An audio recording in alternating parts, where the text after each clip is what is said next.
మిగ్జామ్ తుఫాన్లో నష్టపోయిన పొగాకు రైతులకు భారత ప్రభుత్వము ministry of commerce and industry, వాణిజ్య మరియు పరిశ్రమల శాఖ మంత్రిత్వ శాఖ పొగాకు రైతులకి ఎవరైతే రిజిస్టర్డ్ కాబడ్డారో, మళ్ళా చెప్తున్నారు, ఎవరైతే పొగాకు బోర్డులో నమోదు కాబడ్డారో ఆ రైతులు అదనంగా పండించిన పంటపై పొగాకు బోర్డు వేసే అదనపు రుసుముని రద్దు చేస్తూ గౌరవ మంత్రివర్యులు పీయూష్ గోయల్ గారు నిర్ణయం తీసుకున్నారు.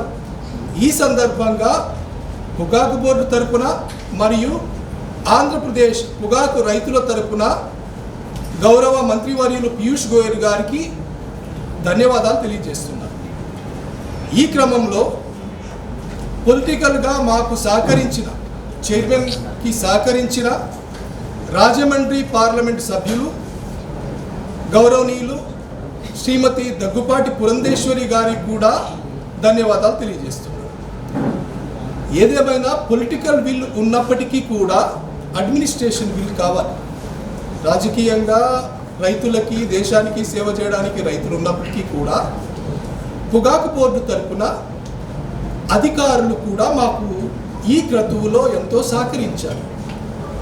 ఈ కార్యక్రమాన్ని కోసం రైతులకి పెద్ద ఎత్తున అదనపు సుంకాన్ని తొలగించడానికి, రైతుల పట్ల నిజమైన ప్రేమ శ్రద్ధతో రైతుల బాధలు అర్థం చేసుకొని ఈ అదనపు సుంకాన్ని తొలగించడానికి కృషి చేసిన commerce ministry, department of commerce secretary గారికి మరియు అడిషనల్ సెక్రటరీ గారికి కూడా ప్రత్యేక ధన్యవాదాలు తెలియజేస్తున్నాను. ఇదే సందర్భంలో మా executive director doctor Addanki Sridhar Babu గారు రైతుల యొక్క సాధక బాధకాలు, మిగ్జామ్ తుఫాను పరిస్థితులలో రైతులు ఎదుర్కొన్న సవాళ్లు, రైతుల యొక్క బాధలు అన్నీ కూడా కళ్ళకు కట్టినట్టు డేటా రూపంలో, ఇన్ఫర్మేషన్ రూపంలో సెక్రటరీ గారికి, వారి హయ్యర్ అథారిటీస్కి చక్కగా వివరించి ఈ అదనపు సుంకాన్ని తొలగించడంలో పెద్ద బాధ్యత తీసుకున్న వారికి కూడా రైతుల తరపున చైర్మన్గా నేను వారికి ధన్యవాదాలు, అభినందనలు తెలియజేస్తున్నాను. మన బోర్డు మీటింగ్లో ఎప్పుడూ కూడా పొగాకు ఎంత పండించాలి అనే పరిమితిని రైతులకి సూచించడం జరుగుతున్నది. క్రితం వారం జరిగిన బోర్డు మీటింగ్లో కూడా అదే మనం చేసాము. ఆంధ్రప్రదేశ్కి గాను పంట పరిమాణాన్ని నిర్దేశిస్తాము. ఆ నిర్దేశించినంత మేరకు మాత్రమే రైతులు పండించాలి. అంటే టొబాకో బోర్డ్ రెగ్యులేట్ చేయడానికి, మిగతా ఎఫ్సివి పొగాకుని రెగ్యులేట్ చేస్తుంది, మిగతా పొగాకు పంటని ఎక్స్పోర్ట్ చేస్తుంది. ఈ రెగ్యులేషన్ కూడా ఎందుకు అనంటే డిమాండ్ సప్లై ఈక్వేషన్లో రైతు నష్టపోకూడదు అనే ఉద్దేశంతో రెగ్యులేషన్ అనేది మా నెత్తి మీదకి ఎత్తుకున్నాం. అంటే టొబాకో బోర్డు బాధ్యతగా తీసుకుంటుంది. అల్టిమేట్లీ అక్కడ రెగ్యులేషన్ కంటే కూడా ఇంపార్టెంట్ అయినది, ఇందాక మా చైర్మన్ గారు చెప్పినట్లు, రైతుకి సరాసరి సగటు ధర, fair and remunerative price to the farmer రావడము ఆర్ సాధించడము ఇంపార్టెంట్. దానికోసమే మన ఆంధ్రప్రదేశ్ పరిధిలోని 16,000 కేంద్రాల్లోనూ ఆక్షన్స్ జరుపుతూ ఉన్నాము. అయితే ఈ సంవత్సరం 142, అంటే ఇప్పుడు జరుగుతున్న సంవత్సరంలో 142 మిలియన్ కేజీలు పరిమాణంగా మనం నిర్దేశించిన డిమాండ్, ఇంటర్నేషనల్ డిమాండ్ ఉంది కాబట్టి రైతులకి అది మనము, అంటే పొగాకు బోర్డు కానీ ట్రేడ్ కానీ ఇండైరెక్ట్లీ ఆర్ డైరెక్ట్లీ చెప్పారు కాబట్టి వారు కొంచెం ఎక్కువ పరిమాణంలో పండించడం జరిగింది.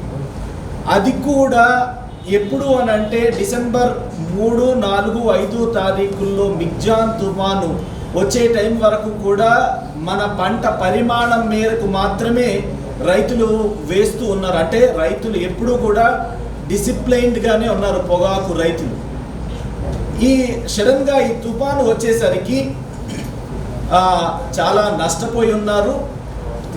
కానీ డిమాండ్ ఉన్నదన్న సంగతి తెలుసు కాబట్టి వాళ్ళు రీప్లాంట్ చేయవలసిన అవసరం వచ్చింది. మిగతా పంటల కంటే కూడా పొగాకు పంట ఖర్చు ఎక్కువతో కూడుకున్నది, లేబర్ ఇంటెన్సివ్ క్రాప్ కాబట్టి రైతులు ఒకంత చూసుకుంటే ఒకంత ఎక్కువ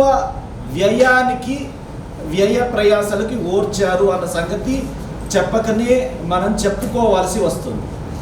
ఆ తరువాత గ్రాండ్ గ్రోత్ పీరియడ్ అనే పీరియడ్ ఉంటుంది. పొగాకు పంట ఎదిగే టైంలో గ్రాండ్ గ్రోత్ పీరియడ్లో విపరీతంగా అంటే విరగగాసింది అని చెప్పుకోవచ్చు మనం మామూలు పరిభాషలో. సో అనుకోనంతగా ఊహించనంతగా ఆ పంట పరిమాణం పెరిగింది. జనరల్గా రెగ్యులేట్ చేయవలసిన బాడీ ఏమవుతుంది అని అంటే, నేను చెప్పినంత మేరకు మీరు పండించలేదు, అధికంగా పండించారు కాబట్టి మేము అపరాధ రుసుము రూపేణ ఇది వసూలు చేయవచ్చు.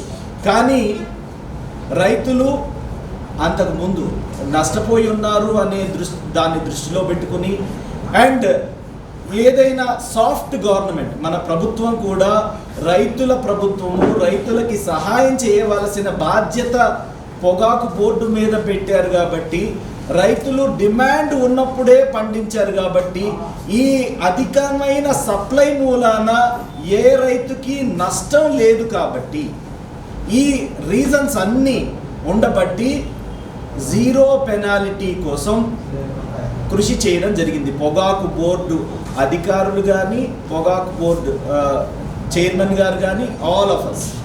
సో అది అర్థం చేసుకుని ఈరోజు తెల్లవారుజామున ఒక నోటిఫికేషన్ వెలువడింది. అది ఏంటి అని అంటే, ఓన్లీ ఆథరైజ్డ్, అన్ఆథరైజ్డ్ కాదు, ఎవరైతే ఆథరైజ్డ్ గ్రోవర్స్ ఉన్నారో వాళ్ళ దగ్గర ఈ సంవత్సరం పెనాల్టీ రూపేణ ఏమీ వసూలు చేయకూడదు. 0 వసూలు చేయాలి. అంటే నార్మల్ సర్వీస్ ఛార్జ్ మాత్రమే వసూలు చేయాలి అనేసి భారత ప్రభుత్వం గెజెట్ ద్వారా పొగాకు బోర్డుకి నిర్దేశించింది.